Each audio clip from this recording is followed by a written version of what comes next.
Mbega igitondo cyiza cy'amajwi y'urufaya, azaririmbwa n'abazaba batashye iwabo. Ubwo umukiza Yesu azaba aje gutarura abo yacunguye bose, azazamukana n'abizeye bose bamwemeye. Twitahire mu bwami bwe, bizaba ari umunezero mwinshi kuri uwo munsi. Mu birori bizabera mu ijuru ku ntsinzi ya Yesu, waturokoye ingoyi z'urupfu zari kuri bene muntu akadukiza. Bizaba ari umunezero mwinshi kuri uwo munsi. Mu birori bizabera mu ijuru ku ntsinzi ya Yesu, waturokoye ingoyi z'urupfu zari kuri bene muntu akadukiza. Abazaba bemeye igitambo cyera, bakakira imbaraga ya Mwuka Wera, bazagirwa abatambyi b'ubwami, barokowe urupfu rw'iteka ryose. Abo mu ishyanga ryera Imana yarose bamwemeye, babiheshejwe n'amaraso ye.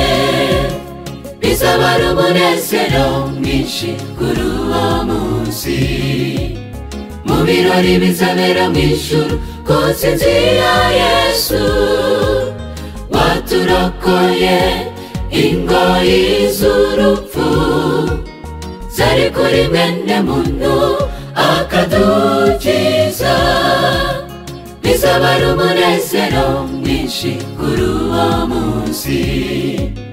Mu birori bizabera mu ijuru ku ntsinzi ya Yesu, waturokoye ingoyi z'urupfu zari kuri bene muntu akadukiza.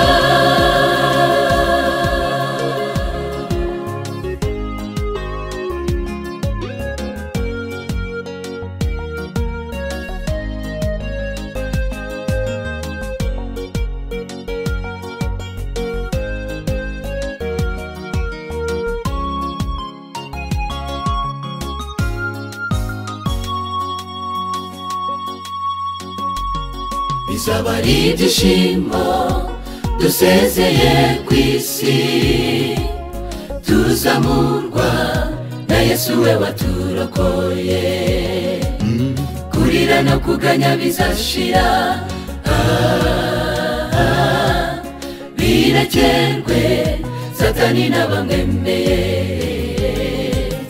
Tuzaba tugeze mu bwami bw'iteka bw'Imana, twishimira ko turokowe.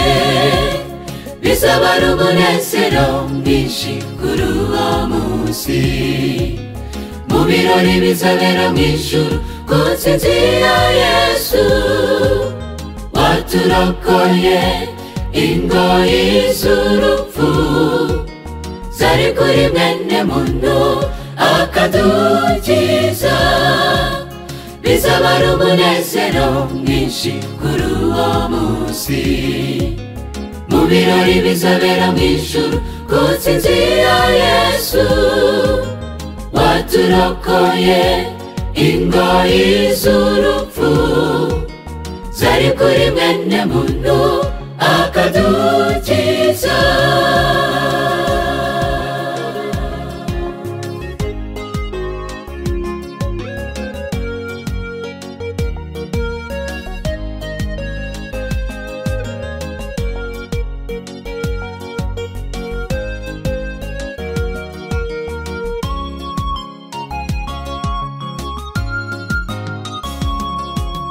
bizaba ari umunezero mwinshi kuri uwo munsi, mu birori bizabera mu ijuru ku ntsinzi ya Yesu waturokoye ingoyi z'urupfu zari kuri mwene muntu akadukiza.